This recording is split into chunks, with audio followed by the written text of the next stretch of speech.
Bueno, un foro empresarial, pero mirando atentamente las elecciones. De esa es la entrevista que tiene preparada Tania Ortigosa. En compañía del miembro del comité organizador, el señor Raúl Ayala. Buenas noches, don Raúl, ¿cómo está? Buenas noches, Tania, y buenas noches a los televidentes. Para comentarnos sobre este foro empresarial, sobre todo, ¿en qué consiste esta reunión que tendrán ustedes en este mes de marzo?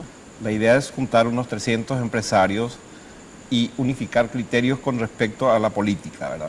A la política pública y la necesidad de que los empresarios participen de la política de forma a generar un mayor consenso y generar un mayor crecimiento económico, sobre todo, que pueda llevar al país a encontrarse entre los países más desarrollados de Latinoamérica.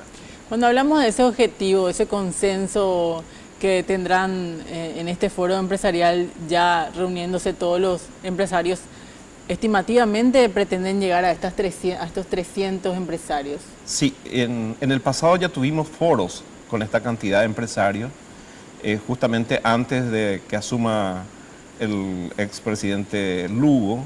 En el Sheraton habíamos hecho una experiencia parecida, y solo que después no tuvo continuidad, y lo que queremos ahora es reiniciar con el foro y posterior a eso darle un seguimiento permanente influyendo en la política, ¿verdad? Por eso invitamos a los candidatos a presidente a que participen de la parte conclusiva del foro, porque el foro va a reunir a los empresarios y se van a discutir en comisiones, en mesas de trabajo, y posteriormente se va a presentar un manifiesto y las conclusiones del foro a los efectos de generar ideas para el siguiente gobierno. Hablan de invitación, don Raúl. Aparte de eso, ¿ustedes van a habilitar para otras personas que estén agremiadas o no a estas federaciones, a la Cámara de Comercio? Sí, la que organiza es la FEPRINCO, la Cámara de Comercio, la Unión Industrial, la ARP y la UGP.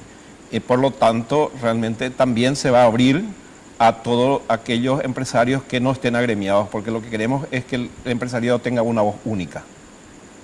Vamos a hablar en el siguiente contacto sobre, ya hablamos de en qué consiste, vamos a hablar de la importancia que tiene este foro para el país, a nivel, hablando políticamente y económicamente también.